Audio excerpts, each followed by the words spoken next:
আসসালামু আলাইকুম। AB kitchen স্টুডিওতে সবাইকে স্বাগতম। আশা করছি সবাই অনেক অনেক ভালো আছেন। আজকের রেসিপিতে আমি নিয়ে এসেছি মেয়োনেজ। সস কেচাপের মতোই মেয়োনেজ খুব গুরুত্বপূর্ণ। মেয়োনেজ তৈরি করার জন্য খুব বেশি উপকরণ এবং সময় কোনোটাই লাগে না, আর উপকরণগুলো কিন্তু আমাদের হাতের কাছেই থাকে। চলুন কথা না বাড়িয়ে শুরু করা যাক। মেয়োনেজ তৈরি করার জন্য যেসব উপকরণ লাগছে প্রথমে আমি সেগুলো দেখিয়ে দিয়েছি। এর জন্য প্রথমে নিয়ে নিয়েছি হাফ চা চামচ সাদা গোলমরিচের গুঁড়া, 1 চা চামচ চিনি, হাফ টেবিল চামচ লেবুর রস, 1/4 টেবিল চামচ ভিনেগার। আরও নিয়ে নিয়েছি রান্নার রেগুলার তেল 200 গ্রাম, রুম টেম্পারেচারে থাকা একটি ডিম। ডিমটা যদি ফ্রিজে থাকে তাহলে 1 থেকে 2 ঘন্টা আগেই বের করে নিতে হবে।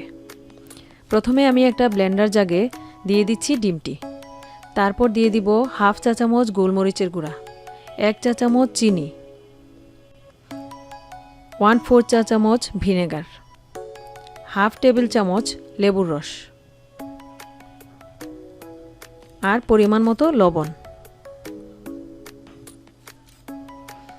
এখন আমি যে তেলটা নিয়েছিলাম তার থেকে 4 ভাগের 1 ভাগ তেল দিয়ে প্রথমে আমি 1 মিনিটের মতো ব্লেন্ড করে নিব।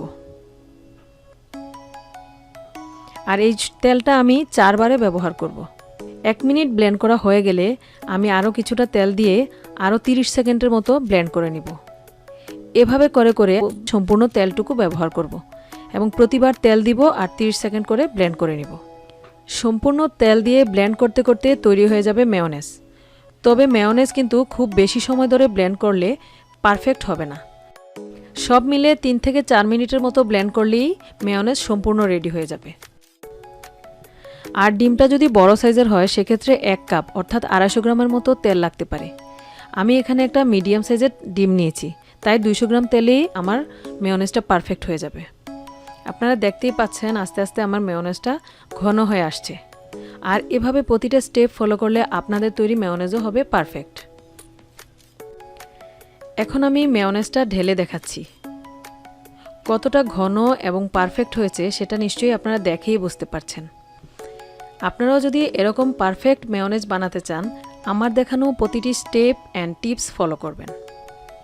আর যদি বানাতে গিয়ে কোনো প্রবলেম হয় তাহলে আমাকে কমেন্টস করে অবশ্যই জানাবেন। আর এই মেয়োনেজটা সংরক্ষণ করতে চাইলে একটা পরিষ্কার শুকনো জারে রেখে মুখ বন্ধ করে ফ্রিজে সংরক্ষণ করতে পারবেন 1 সপ্তাহের মতো।